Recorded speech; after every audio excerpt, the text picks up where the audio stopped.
Realmente não fiquei desapontado. Precisava ouvir o que aquele homem disse para mim. E de repente, depois de conversar, percebi que estava me afogando num copo de água. As palavras dele foram sábias. Evidentemente era um homem que tinha uma vida de comunhão maravilhosa com Deus. O interessante é que ao despedir-me dele, apertei sua mão e disse: pastor, sempre notei algo especial em sua vida.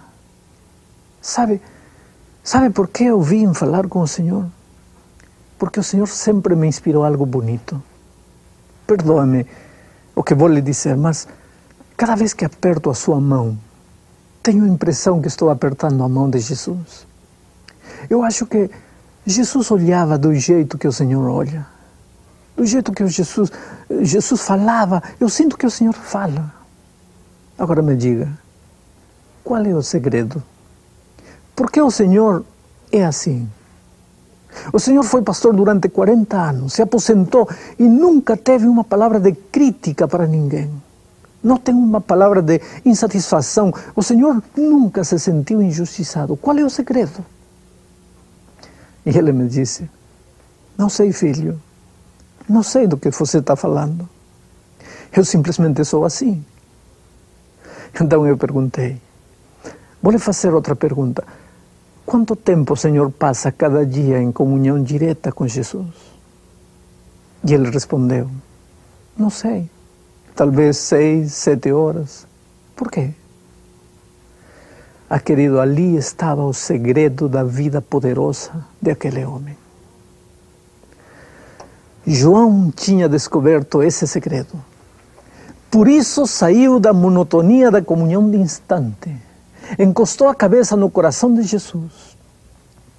E quando as provações chegaram, os 11 bons membros da igreja, discípulos, foram embora.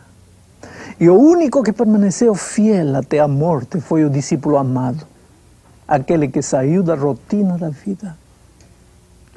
E agora Jesus olha para Maria, sua mãe, e diz: mulher, eis aí teu filho. Depois disse a João, o discípulo amado: eis aí a tua mãe.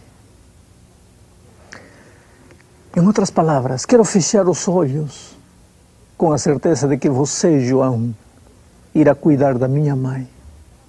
E quando Jesus disse para João: eis aí a tua mãe, em outras palavras estava dizendo: João, por favor, ocupe meu lugar. Eu estou partindo. Faça o que eu teria que fazer. Cuide da minha mãe. Faça as minhas obras. Faça a minha vontade. Ande nos meus caminhos. Ande como eu andaria. Faça como eu faria. Viva como eu viveria. Tome o meu lugar. Ah, querido, esse é o grande encargo de Jesus para nós hoje. Filho, tome o meu lugar. Fale as minhas palavras. Realize os meus atos. Viva a minha vida. Sabe, há um pintor que pintou o quadro de Maria, João e Cristo, todos juntos, de uma maneira extraordinária. A cruz do Calvário aparece no fundo. Jesus está agonizando. Praticamente está sem vida.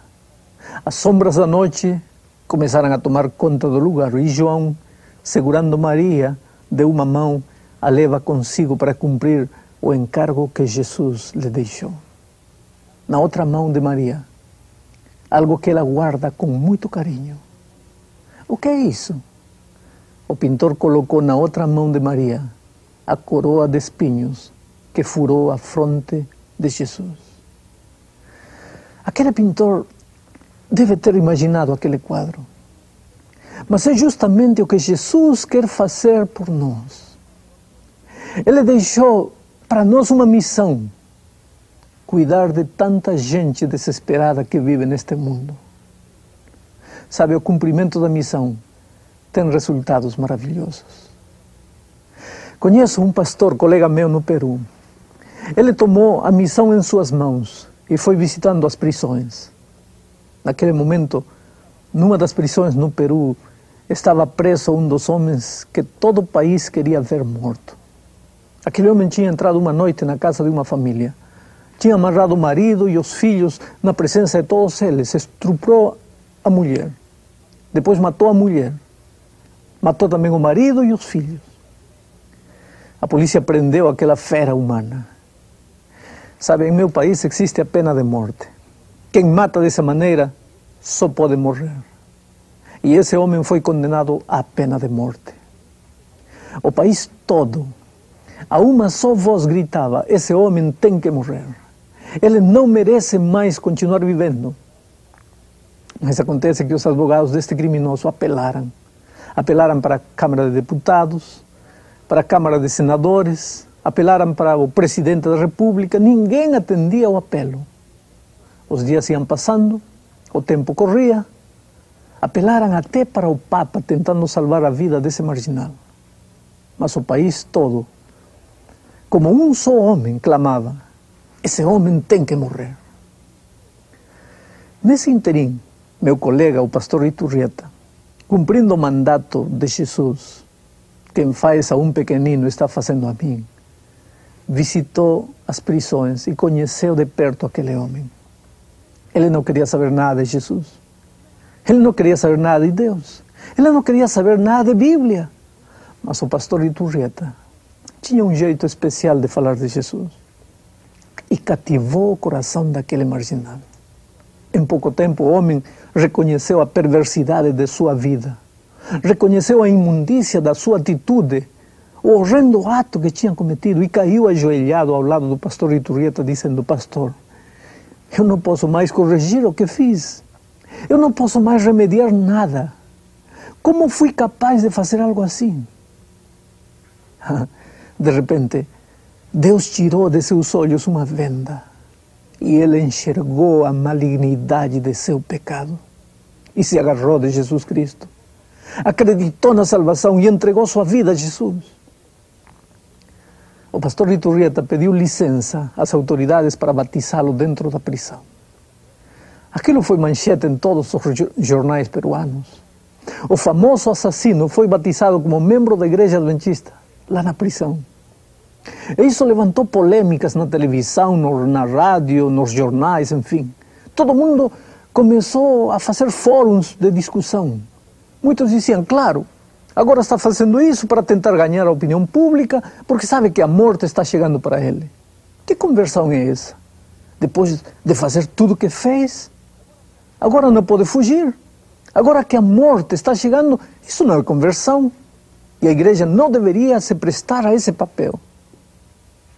Finalmente, chegou o dia da execução. Ele foi levado num barquinho a uma ilha. Só acompanhavam os 6 soldados que iriam atirar. 5 deles tinham balas de verdade, um deles bala de festim. Dessa maneira, cada soldado tinha a possibilidade de não ter sido ele quem matou, para poder ficar com a consciência tranquila. Outra pessoa que acompanharia o processo da execução seria a autoridade judicial. E, finalmente, o assistente espiritual, que neste caso era o pastor da Igreja Adventista. E ele conta a experiência. Aquela última noite na prisão, ele passou a noite toda cantando. Os outros presos diziam: mas você não tem medo de morrer? E ele dizia: não, não tenho medo de morrer. Eu mereço morrer. Eu só sinto porque a minha morte não pode devolver a vida das pessoas que eu matei. Mas eu morro feliz. Porque de alguma maneira Jesus me encontrou aqui, me transformou e me perdoou. Amanhã vou morrer. Mas ressuscitarei quando Cristo voltar. Vou para o momento final, levando a esperança em meu coração. Às 6 da manhã, colocaram-no no barquinho e levaram-no para a ilha. Quando o sol estava saindo, amarraram-no num poste para ser fuzilado. Os soldados se colocaram no lugar respectivo para atirar. Pediram para ele expressar seu último desejo. E ele disse: olha, 2 coisas. Quero morrer sem vendas nos olhos. E em segundo lugar, deixem-me cantar um hino. Eu quero morrer depois de cantar um hino. E as autoridades permitiram que ele cantasse. Meu amigo, a morte de Cristo teve um propósito: dar esperança ao desesperado. Dizer para ele que nem tudo está perdido. Que hoje é um novo dia para recomeçar. Que hoje você pode estender a mão e segurar o braço poderoso de Jesus. Aquele homem o fez. Você, querido, o conhecerá um dia quando Cristo voltar. Ele lhe contará como fechou os olhos sem medo da morte, triste pelo que tinha feito, mas feliz porque tinha conhecido Jesus. Ele cantou as 2 primeiras estrofes, mas quando começou a cantar a última, foi fuzilado.